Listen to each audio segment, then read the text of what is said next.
Just in case you missed it, it's the top 5 sports talkers of the day. Now, it's time for Dan Barrero's Top 5 at 5. Brought to you by Gutter Helmet of Minnesota. Never clean your gutters again. Learn more at gutterhelmetmn.com. Yada. It is indeed that time again. Don't forget, Jonny Athletic will join at the bottom of the hour. Where would you like to begin today's session? Well, the Wild have a preseason game tonight at Dallas, a game you will hear right here on the Fan. So we will start with basketball and Anthony Edwards and Shams Charania, now of ESPN, formerly of The Athletic. Wolves Media Day is less than a week away. It's next Monday. Then I think their first preseason game is like October 7th, season opener a little later in October. But I'll just play it from, I think, NBA Today, which I think is back now, if it ever left. Malika Andrews tossing it to Shams.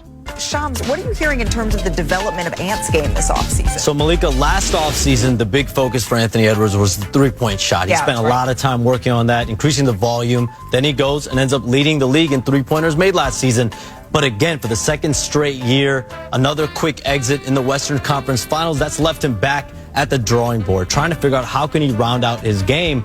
So I've been told this offseason, Anthony Edwards' number one focus, a new area of development, and that's the post-up game, the mid-post, the high post, low post, establishing a mid-range game, and the fadeaway shot from the post. Boom. A la Michael Jordan and Kobe Bryant. I'm told he's been watching a lot of tape of Kobe and MJ studying their game and how they were able to get the shot off from the post-up game. And my understanding is Minnesota believes this part of his game potentially will become a go-to element, especially as games stagnate down the stretch, get slower, particularly come playoff time. So Anthony Edwards has understood he needs to take the next step in his game if this team is going to take the next step. And that's why he's been in that Minnesota Timberwolves facility since June. But that mid-range shot, that post-up game, that fade away from the post like MJ and Kobe, that could very well be a big part of his repertoire this season. You say like MJ and Kobe. And they showed MJ and Kobe throughout the highlight package. Everybody's aroused.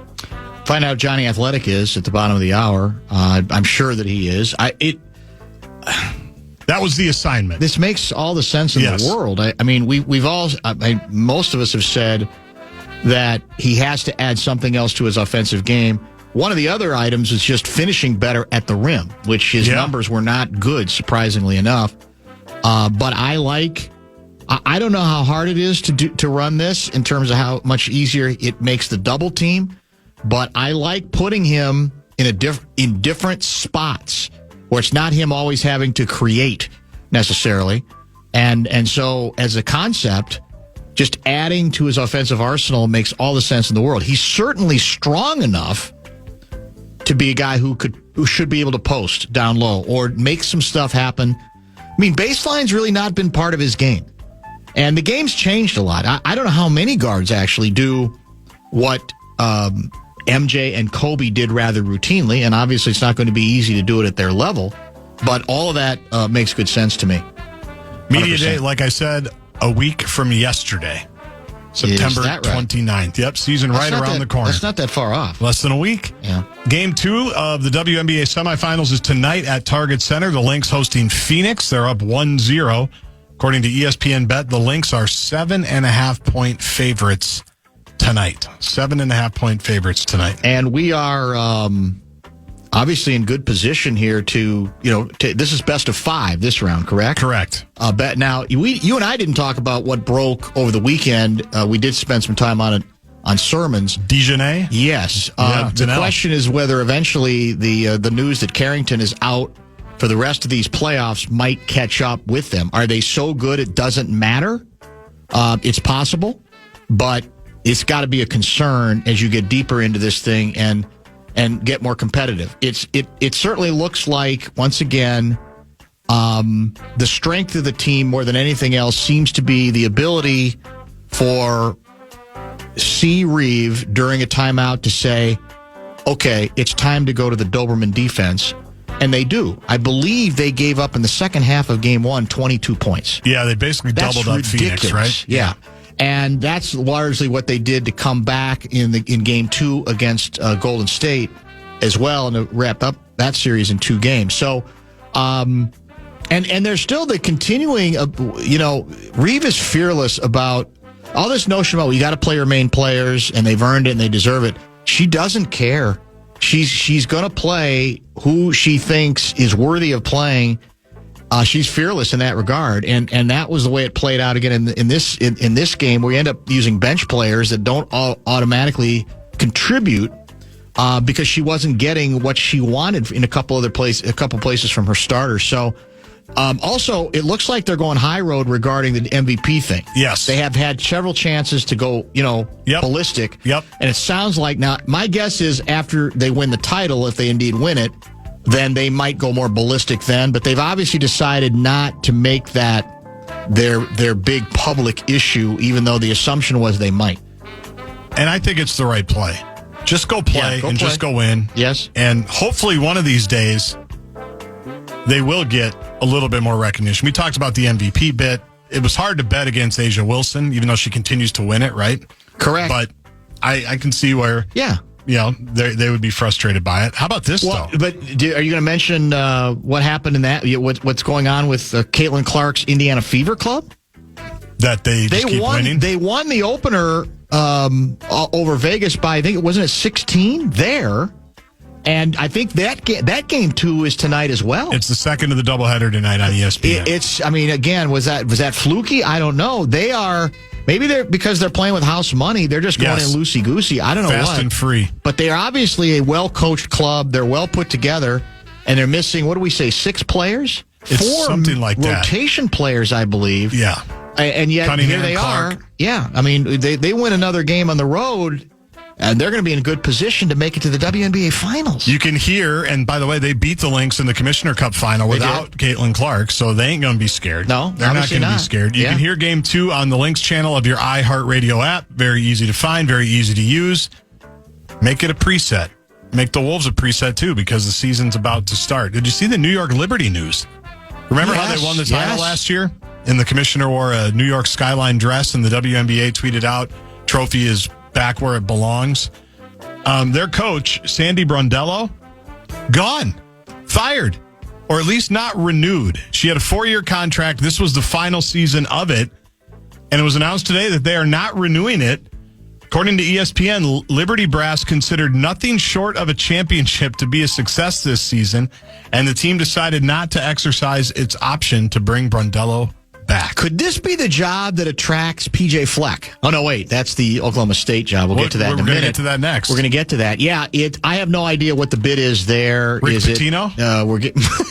He's already there. It's true. We rumored him for the Knicks job. That's very, very Where's the only place Rick Pitino hasn't won? That's true. The WNBA. He's won in college. And I would love it. That'd be a hell of a story. He's been a solid pro coach in New York. Obviously, Boston was a disaster. But this would be his chance to prove he can be a professional coach. He won in Greece, where he had to go when he got fired at Louisville. That's true. That would be a hell of a wrinkle. Yeah, I don't know the backstory here. If that they're, it's the old, we're tired of the same voice, whether she deserves this sort of, we're moving on. And maybe they have somebody in mind. Maybe it's Tibbs. Maybe they're going to hire Tibbs. He's available. But think about it. The Liberty dealt with injuries all season, including to Breanna Stewart. They did. That's true. They were not whole. Think about Tibbs much of the way. with Stewie. That would be tough. Yeah, that's not a bad That would be tough. You mentioned the college firing. Probably, the second longest tenured FBS coach. I think Ferentz is number 1 right now because he was late 90s. Mike Gundy, Oklahoma State. Most known for his mullet and the I'm a man rant when he was 40. That was a long time ago. Was finally let go today. Oklahoma State has not been very good. So would that job interest PJ at all, you think? Would that job? No. I don't. I'd be surprised. They have good facilities, don't they? And they have good commitment or not? Well, they did. I don't know if they do anymore. Yeah. They had the T. Boone Pickens money. He was basically their guy. You have to have a T in front of your name. Yeah. Ours was supposed to be T. Denny Sanford. Theirs was T. Boone Pickens. But they've had some problems. 21. So they lost to Tulsa 19-12. Ooh. They got routed by Oregon a couple of weeks ago. Yeah. Dan Lanning ran up the score because Gundy talked about Oregon's payroll, and Lanning said, "Okay, let's take a look at our payroll. We'll see how it goes."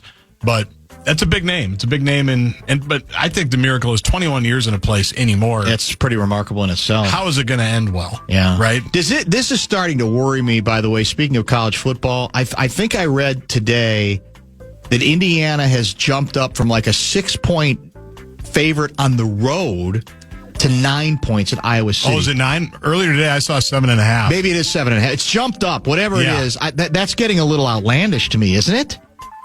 I would say yes, but I was also like 7 at home to Illinois. That seems a little high. I did too. And I thought it was high. We know what happened. That's true. We know what happened. So it'll be interesting because Gophers favored by Rutgers, I'm going to say by 2.5. I think it's a little higher. I think it's 5. Is it really? Yeah. They don't believe in Callie McManus, huh?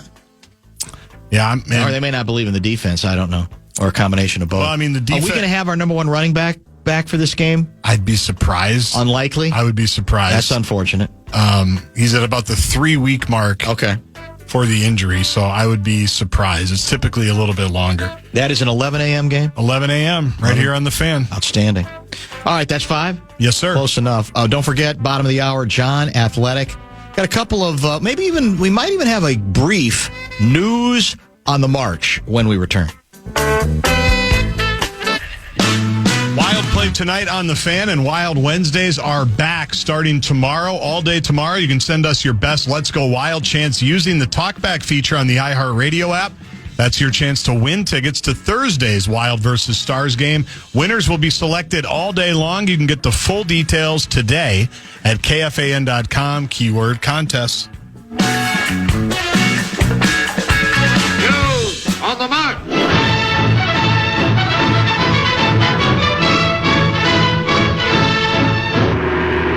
A Honolulu man convicted today of attempting to assassinate Donald J. Trump 2 months before the 2024 presidential election. Federal prosecutors saying that Ryan Ruth's plot was foiled while he hid in bushes with a sniper rifle along a golf course where Trump was playing. The assassination attempt was the second against Trump during the 2024 election. Wall Street Journal writing that a Florida federal jury found Routh guilty of 5 criminal counts, including the attempted assassination of a major presidential candidate. He faces up to life in prison.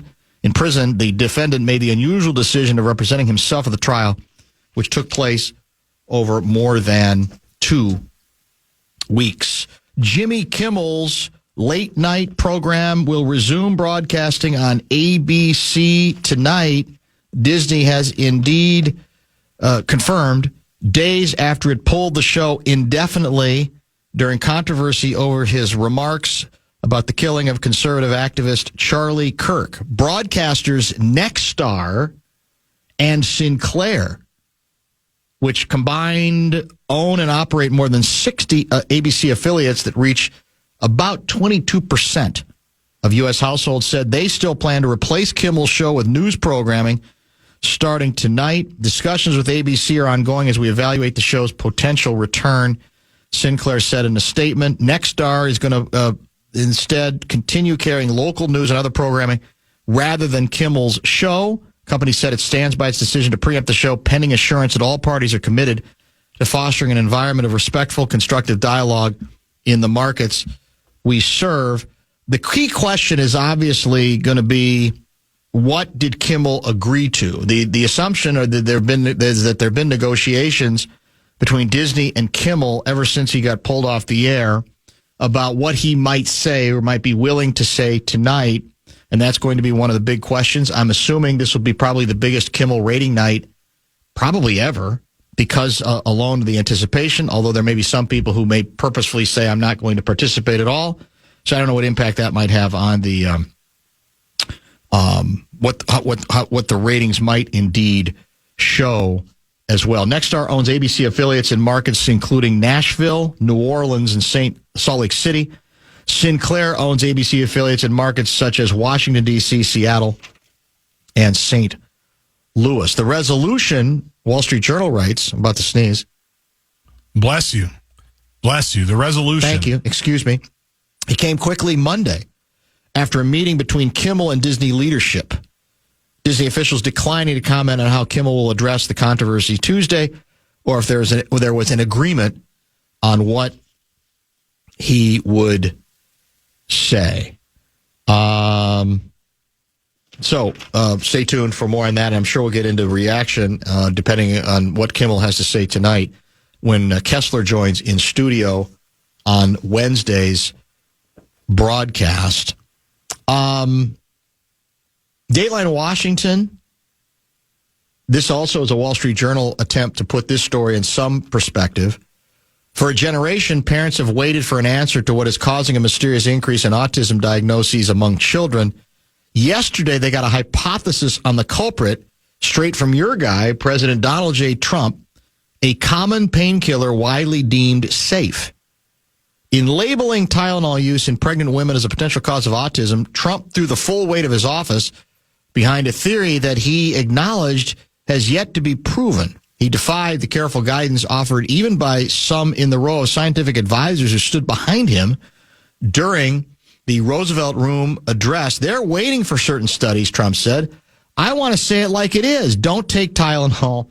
Don't take it, because he is, after all, a doctor and even plays one occasionally on television.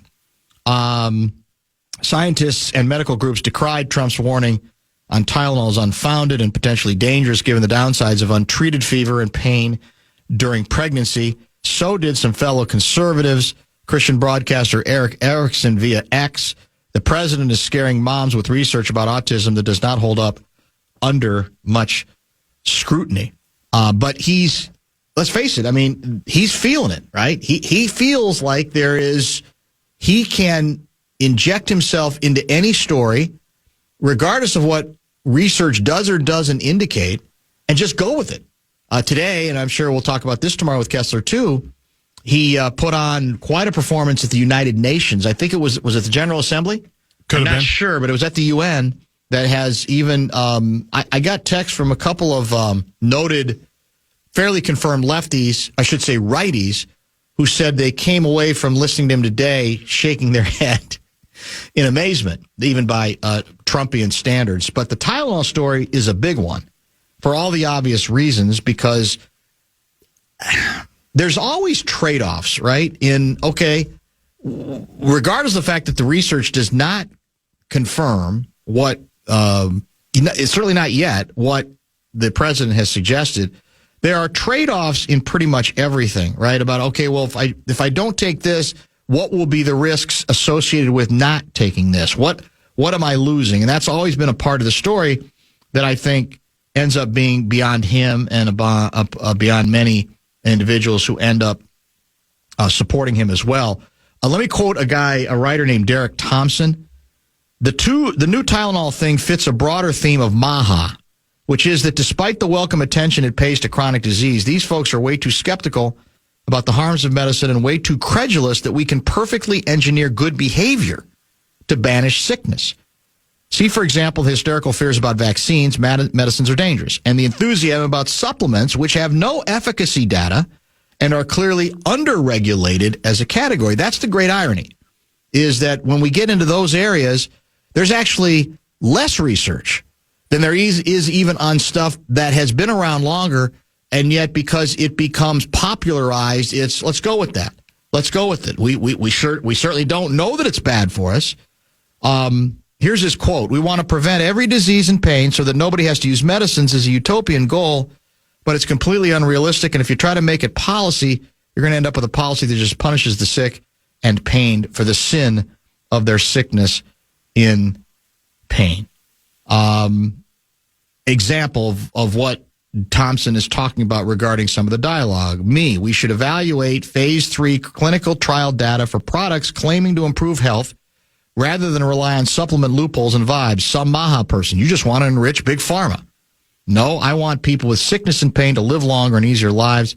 If pharmaceutical companies build molecules that achieve that outcome at scale, then yes, they should probably get pretty rich within the bounds of regulatory and patent law. Now, we've had Gerald Posner on for years. We talked about him, about his book Pharma that came out several years ago.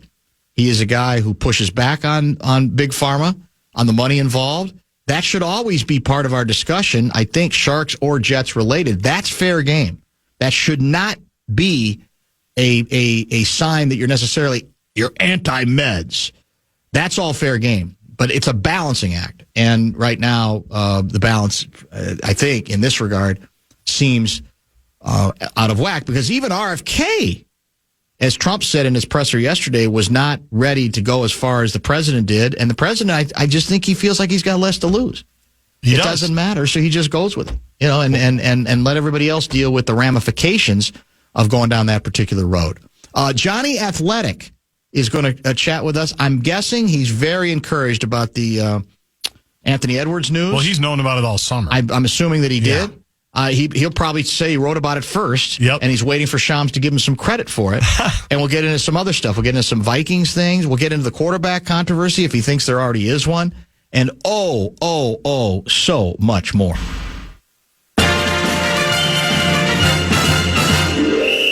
It's time for Jonny Athletic, Jonny Athletic, Jonny Athletic. And he's on with Dan Barrero right now. Before we say hello to our old friend John Athletic, a quick follow-up to our News on the March segment. Ryan Routh, the 59-year-old accused of attempting to kill Donald Trump, who I mentioned was found guilty on all charges against him in Fort Pierce, Florida today. He apparently tried to stab himself in the neck with a pen. That's a follow-up. After the verdict was read. Authorities, however, stopped him. So there you have it. And in fact, there's our sketch artist rendition of Routh attempting to basically, use the pen to nail himself in the neck. So there you have it. There's your follow-up to that. Jonny Athletic is with us now via the Connecticut Water Systems hotline. This is an indelicate question. It may be a little uncomfortable. Did you get scooped by Shams on the Anthony Edwards summer revolution?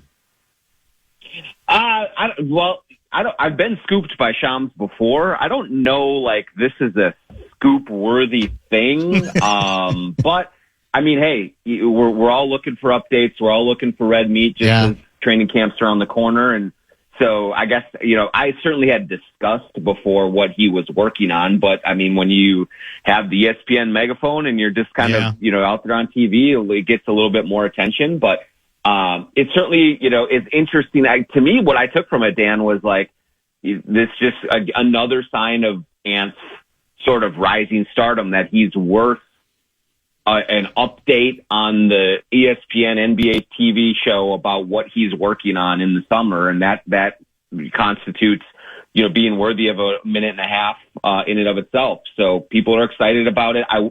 I'll expand on it and just say, everyone I talked to said he's just in remarkable shape and he's looking outstanding in these workouts.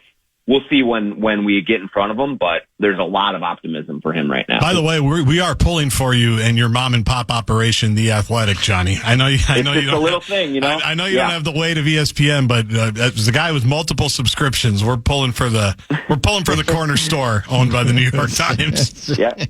We don't have the weight of ESPN. We don't have the manpower of the Star Tribune. We're the little engine that could. The little Athletic. Away. Yeah, you're just doing what you can, right, day to day.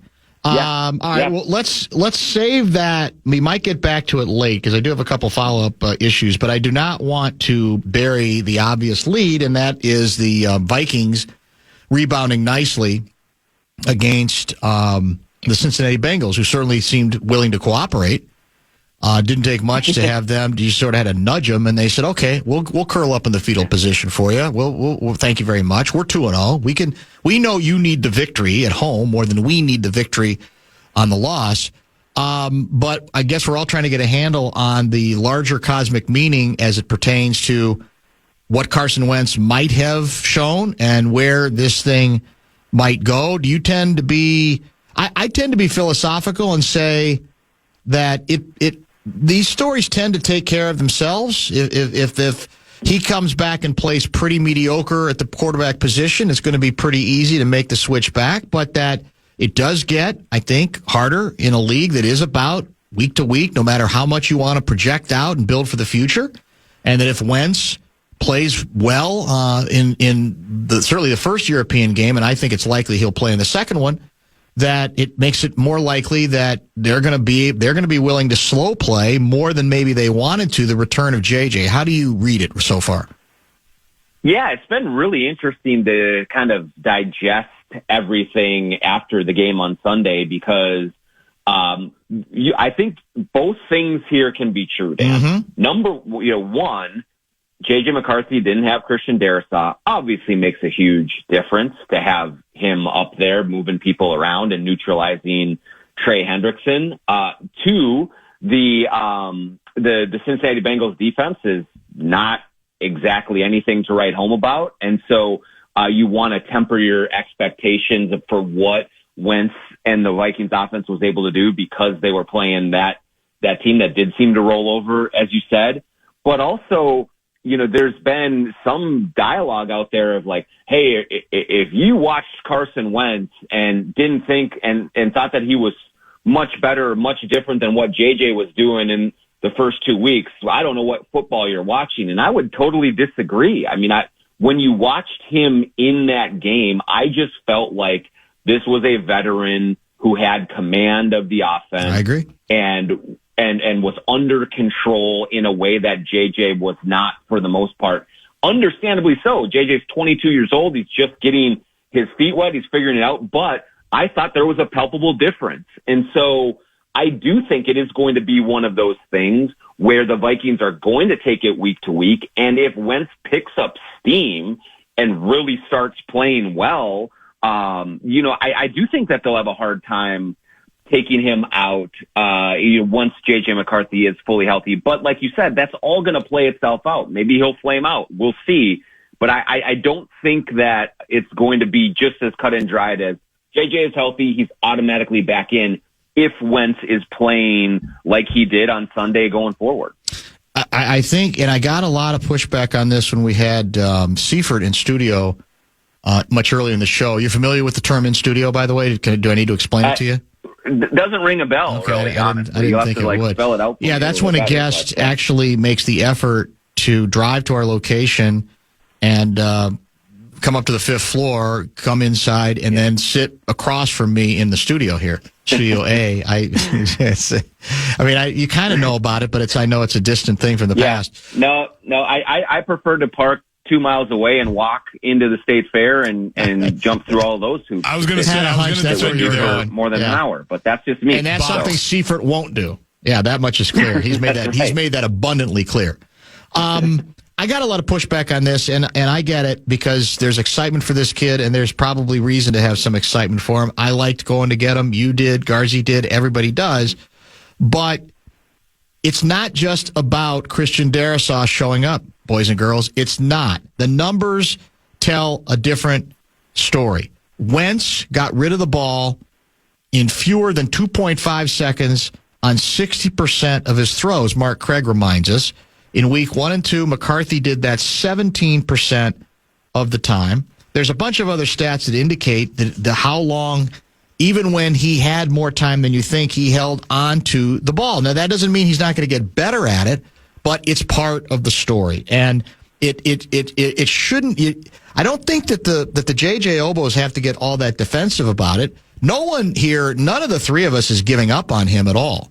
But you did see in short order, again, not against a great team, but you just saw signs of a guy who's played the position more than a minute and a half and at the pro level, and that's part of the deal. I mean, even the head coach has said there's stuff to learn there. Justin Jefferson has said there's stuff to learn there, and there was I think, sort of a sense of relative peace, in part not because the protection was that much better, but because he got rid of the ball sooner. He made quicker decisions. And that, we can't deny that. The film proves it. The All-22 kind of confirms it. And so I just don't think people should make this just about, Darrisaw's back, so everything changed. It obviously helped, but it's not the story of how quickly he got rid of the ball. This quarterback got rid of the ball compared to McCarthy on a number of occasions. Yeah, and Dan, this, from a larger, bigger picture perspective, this is what always was going to make J.J. McCarthy as the starter this year a little bit more complicated, because most rookie or very young quarterbacks who are drafted high in the first round are drafted to teams that are not very good and that come in and either get to watch or when they are playing, they're playing on teams that are not very good. And so they are able to go and make a bunch of mistakes, lose some games because of it, and muddle through that way to get their experience. But with JJ, he came to a team that is built to win right now, that has veterans all over the place, on both sides of the ball, and that you won a ton of games last season. And so the question becomes, what is Kevin O'Connell's patience level for letting him learn on the job, for making some mistakes as he did in week 2, especially, and even in week 1 as well, but like kind of enduring those with the idea that you will get JJ settled in and get to a better situation, whether it's later this season or certainly at the start of next season. I don't know what the pain threshold is for Kevin O'Connell and for these Vikings yet, but I think we're going to find out this season because of the way it's playing out right now. Yeah, I think that's very fair to say. Jonny Athletic with us. You can hit the Bradshaw and Bryant KFAN text line at 64686. I said earlier, I would be surprised if, even if Wentz doesn't play particularly great this next game, and the Vikings lose, I will still be kind of surprised if McCarthy plays the next one. He's going on the trip, but the one thing that the head coach has already made clear is we're not going to, if I'm going to play him, he's going to have to practice the whole week too. And that's coming up, right? I mean, they're heading for Dublin Thursday, so he would have to be ready to go full bore the following Monday, right, or following Tuesday when they hit London and they are preparing for practice that week. So I think unless we're going to find out that it's the best healing high ankle sprain in history, I would think it's unlikely because if the head coach has told us anything with his approach and even with his words, I think he's at a point where he's saying he's not ready for me to just throw in there at the last minute like a veteran, right? To say, well, he's got all this experience accrued, so I can live with him not practicing till Friday and then just put him in the lineup on Sunday. I think he's saying, I got to give this kid the best chance to recover from the first 2 weeks, and I don't think it's likely that means he's going to put him in the lineup for that second European game. Yeah, I agree with you, Dan. And I was there on Sunday and listening to Kevin O'Connell talk about that and answer those questions. And it did strike me kind of the way that he answered it. Yes. Then it's because there's two things that he's considering, I think. One is the week of practice for sure. But two is he knows, and he did say that, look, JJ mobility is an important thing for him. And so if he goes out there, and hustles back and rushes back on a high ankle sprain and is limited in his mobility, he's already, as a young quarterback, dealing with a lot of issues and trying to figure them out on the fly and being confronted with obstacles that hopefully in the several weeks or months or years are not going to be obstacles for him anymore. But then if you, on top of that, show that or you have him at a point where he's physically compromised even at all, yes, he's playing a little bit hurt and he's a little hobbled, then it's probably unfair to the kid. And so I do think that they are going to be more conservative with JJ in this spot, especially with Wentz playing, well or well enough right now. I think that's absolutely going to be the way that they look at this. Yeah, I think that's 100% true. And the interesting thing, too, is, I mean, we know after the bye, you got the Eagles. That would seem to be a tough game to be your first one back. But even Cleveland, in terms of their defense, Cleveland defense might be the best in football, actually. Now, again, they're more challenged offensively, so you'd still maybe have a greater chance to win the ball game. But both those teams, I think, unlike Pittsburgh, they represent some pretty damn good defensive pressure for sure. Couple of other texts. Oh, here's one. This is out of nowhere. This comes from K. Fallness. You familiar with him? K. Fallness. Will Jonny? Yes, I am. Will Jonny Athletics be covering the Wild preseason game tonight? It is tonight, isn't it? Yes, it is. It's on the fan. Didn't they just have training camp open yesterday or something? Pretty too? close. Like the way that hockey gets going. I mean, the Wolves next week have training camp Monday, Tuesday, and then they play on Saturday. That's quick, but the hockey guys, they don't even practice. They just jump right out there. They're ready. I'm not going to quite be able to get over to the other side of the river. So don't feel bad, Dan, that I'm not in studio. I'm not going to St. Paul or anything either. So this is not that, it's not just reflective of you. Would you reconsider if they offer you a one-on-one with Kaprizov with a translator after the game?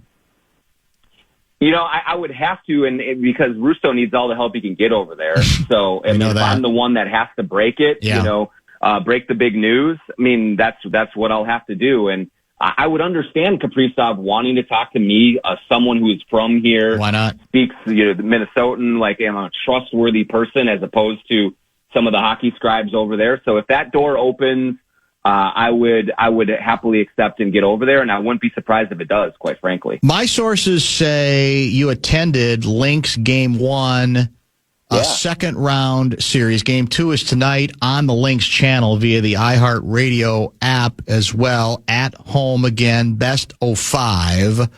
So what's your view on the MVP announcement? Nafisa Collier does not win it. I put myself in the camp of I can't be offended. I would have applauded if she'd have won it. I thought she was worthy, but I also feel like given the number of games she missed, which is just unfortunate in her case because it's not like she's a soft player, but it just happened that way. You miss a fourth of the schedule. In fact, the NBA, if you miss a fourth of their schedule, I don't even think you can qualify to win the MVP award. What did you make of that decision? Did we get jobbed by the officials or not? Yeah, I don't think they got jobbed for sure, but it was funny. I am getting a front row seat, literally, into how the WNBA has really exploded in popularity because I put out a tweet the day that A'ja Wilson was announced as the MVP. Right. And I said, A'ja is tremendous. I would have leaned Collier's way because of how dominant she was on a team that was clearly head and shoulders above every other team all season long. Generally speaking, you get a few points for that in these situations. And so I would have leaned that way. But A'ja was tremendous. Got a bunch of WNBA folks chirping at me about Collier's lost games, about A'ja's stats, and told that you must be new here. It was a couple of you must be new here. You don't know how this works. I'm like, yep, I'm new here. Yeah. But so there's clearly a heated debate about it. I like that. That's good. That's what a you're good looking sign for the league that we're having this. But I understand absolutely with the games missed why Collier was not the pick.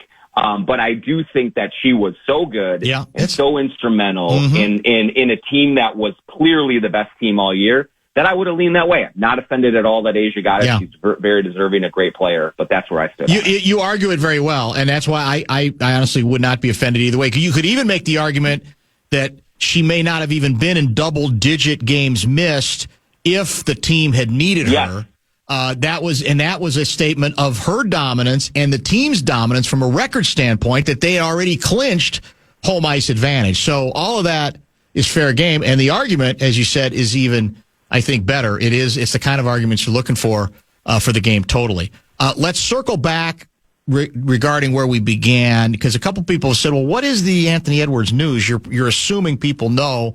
And that was wrong of me. That's very true. Not everybody's paying attention. It's not even really news. It's Shams basically having one of those NBA reports where he says, hey, look, my sources say that Edwards is trying to develop that this offseason goal this year is to, among other things, develop a more consistent low post scoring option. A la, at its best, of course, Michael Jordan back in the day, Kobe back in the day. And you have actually also written extensively about a lot of things regarding the Edwards focus this offseason. Here's my question. Has the game, I mean, are there any guards anymore doing what we envisioned, we remembered of what Jordan and Kobe used to do from the low post, because it was a very effective weapon for both of them? Is the game played in such a way that you can still, that can be drawn up, or Finchie can implement that in the system? Because I don't remember that many guards this day and age, even good guards, who concentrate on that aspect of offense. Am I missing something, or what do you think? Yeah, no, I don't think you're missing something, Dan. And I mean, I'll put, Kyrie Irving in that group. He does it. That's true. But there are very few, and there's two reasons for that. I think number one is like the sort of balance of power in terms of where your best player is in position 1, 2, 3, 4, 5 has shifted away from the two. Back in the Jordan Kobe days, it was Jordan, it was Ray Allen, it was Kobe. There's a lot of like, that was your power position. Mm-hmm. And nowadays it's not quite that way. So you'll see, 4s and 5s. You'll see a point guard that's more of a scoring guard like that come in. But the prototypical 2 guard is a little different these days. And part of that reason, or the reason for the lack of low post game in a lot of these guards, is that the emphasis on the 3-point shot has been so overwhelming. And so sometimes, kind of the analytics folks say, well, that's an inefficient shot. If you're in the, you're in the 10-foot range, 10 to 12-foot range in the post and going to work that way, and you're much better off either just lay up at the rim or shoot the 3. But I think what Anthony Edwards found in that Oklahoma City series in particular is that if your game is predicated mostly on rim attacks and 3s, it's a lot easier to take that away than if you have that mid-range or post to go to, because Shai Gilgeous-Alexander has that. Yes. And Luka Doncic had it last year when he was with the Mavericks and swept them out, or 4-1 gentlemen sweep them out, is that they have counters that Ant did not have. And that's what this summer has been about, is him trying to develop counters to the focus on taking away his 3 or taking away the rim. And I think that is a smart thing for Anthony Edwards to be doing right now. That's a great point. And I'm encouraged that he realizes that he's not stubborn about, no, I'll just keep be getting better at the things I think and enjoy, the easiest things for me to do, right? Because I do think some stuff needs to be added to his game, and I think it's smart all along. We'll see how it goes. Every day, though, I mean, the body fat number seems to change. Last I saw it was down to 0.75% body fat. Yeah, he's going to be at -6 soon. Like, I can't wait for that next update. Do we have an analytic for that? I mean, like, what's the record for lowest body fat in National Basketball Association history? Or is it, as Gaardsy said, it's the lowest is some of these coaches that we have, including Packers guy, Vikings guy, and Rams guy? Yeah, with the tight-fitting medium shirts and doing all that.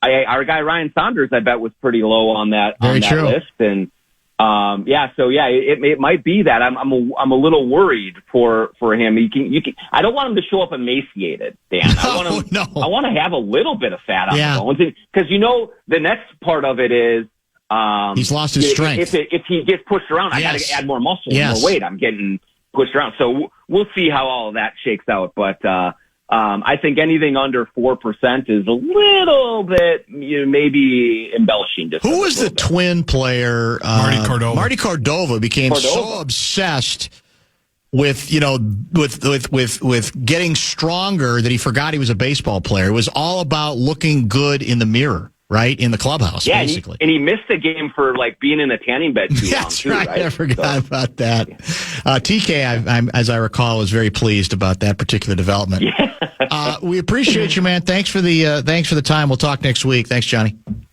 Hey, real quick, Dan, if I could just mention on Saturday, live show of the John Krasinski Show, live recording Saturday at Head Flyer Brewing, 4 to 7 p.m. Dane Moore and I are going to be doing it. Come on by and have some fun. And and enjoy it. So hopefully anyone can make it on Saturday. Head Flyer Brewing, 4 to 7. Well, that's perfect because the Gopher game's 11. Gopher, so folks can go to that. If they're going to that game, then they still got plenty of time afterwards to find you guys. I might see you there, Johnny. It's even better. Good dessert. I'll see you both. I would see you both there. I mean, if I'm coming to the State Fair, there's no question. You're right. Show up to Head Flyer. It might be time. It might be time. We'll Dan's see Hoosiers play at 2:30. That's I think. the rub. Yeah, in my national that game will be over bound. by halftime anyway, so you're fine. Yeah, that's very possible. Very good point. Thanks, man.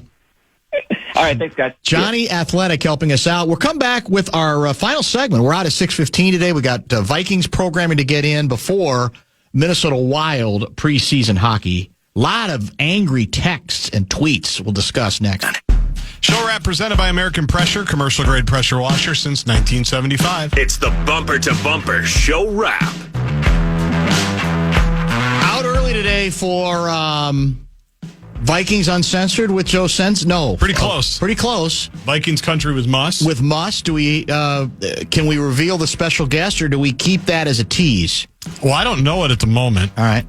So I think we'll just keep it as a tease. Okay, that's good enough. But I know for me. they're locked and loaded from somewhere. I just heard Muss talking down the line, playing some of his Vikings country games, and they're having a hell of a time wherever they are. I want to thank our guest today, Kevin Seifert, in studio between 3:30 and 4:30. John Bream, good stuff on one last look back at Farm Aid between 4:30 and 5 o'clock.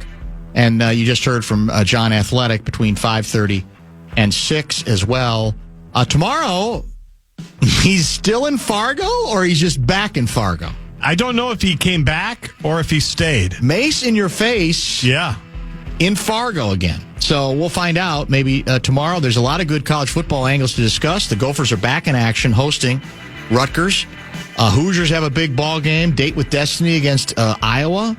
And there's several other interesting nuggets from last weekend to get into from a college football standpoint. Some firings to discuss. Yeah, and some fickle chants at Wisconsin. Yeah, that's come to that. And his guy, Barry Alvarez, basically ripping fans on an ESPN Madison show last night. Is that right? I'm going to send it to you because I think it's a good topic for Mace. Basically saying, you're all a bunch of spoiled babies. You're either with us or you're against us. And that's exactly what he said. Wow. If I was next to you and you were booing, I'd tell you to get the hell out of here. That's Barry Alvarez for you. It is. That's what you got to love about him. So, Mace, I'm sure we'll have some thoughts. The rumor is Kessler will join tomorrow, also from an unusual location, the Delta Club, on the way to Italy.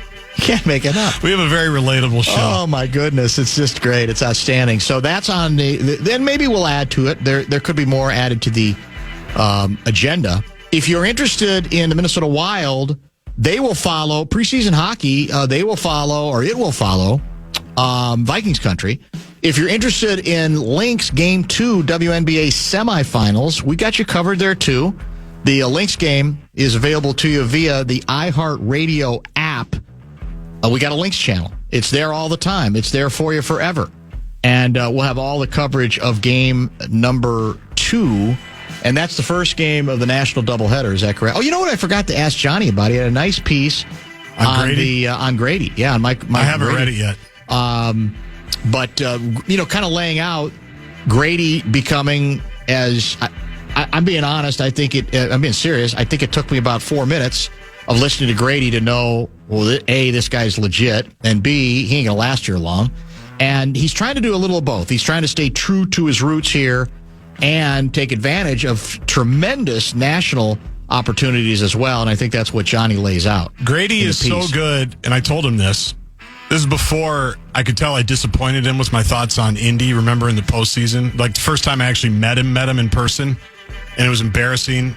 My stance on Indianapolis, you could tell he just kind of looked down on me and was like disgusted. Yes, I remember that. Yes. What's wrong with you, kid? Yeah. Even I think I'm older than he is. That's true. He stopped. My wife was making dinner or something. She was doing something, and Grady's voice and description stopped her in her tracks. Yeah. To say, who does these games? Yeah. He's really good. I said, he's Michael Grady. That's why. Enjoy him while you can. Exactly why he is who he is. So that may be some good reading for both for you tonight. I saved it. I read about the first 10 paragraphs of it, and then got tied up with. So about 10% of the Athletic oral history. Wow. That's a cheap shot there, but it's undeniably true. Couple other texts. If Wentz goes on a tear, I have a pretty good slogan. As Wentz goes, so Minnesota Wentz. Get it? As Wentz goes, we'll have some fun for sure. So Minnesota Wentz. Contracts be damned. Wild preseason should be bumped for Lynx playoffs. Well, it's the way it works. You know, if you got here first, you're going to get. There's just certain responsibilities. But as I said, it's all covered. Again, maybe you're not used to the iHeartRadio app. I would again recommend that you get it. It's actually, I mean, it's so easy now. It's easier than even turning on the radio. It's not that. It's the same thing, I guess is a better way to put it. Very easy. As turning on the radio. Breaking Thursday bumper-to-bumper news? Yes. Aaron Gleeman will be in studio awesome. at 4 o'clock. Oh, that's perfect. Just texted me back, so that'll be fun. A final sort of, what's the word for it? Debriefing of some fairly strong analysis and commentary from Gleeman late as the Twins season fades into the obscurity that it deserves, especially on the attendance front, because now we're going all the way back to, what year did he say it was where our attendance was this lousy? 2000-ish? All the way back to 2000, I think. Yeah, maybe a little earlier. I've got it here somewhere. But I liked how he said, basically, everybody does, I do this too with Gopher stuff, you do your final picture from the ballpark or the stadium, and usually you're thanking people, you know, for the ride, and thanks for following along, and blah, blah, blah. Gleeman, I don't know if it was his first sentence or second, but it was, easily the least enjoyable season I've ever covered, or the least fun I've ever had covering a team. Just ripped the Band-Aid off and just said, this sucked. Worst attendance since 2000 at the Dome when the Twins finished 69 and 93. And as he points out, then within the next year, we were offering to take $250 million to be contracted, although that ultimately did not happen as well. Here's your quote of the day, by the way. See what you make of this one. I am much more concerned about the decline of thinking people than I am about the rise of thinking machines. I don't know who said it, but I like it. That's good. That's pretty good, isn't it? Yeah, they're both the decline of thinking people they're both concerns me more than the rise of thinking machines. So think about that tonight before you go to bed. Thanks for watching. Thank you for listening. And we'll join you tomorrow. We hope you'll join us tomorrow beginning at 3 o'clock right here on The Fan. A lot of things that are easily correctable. Where are we, America?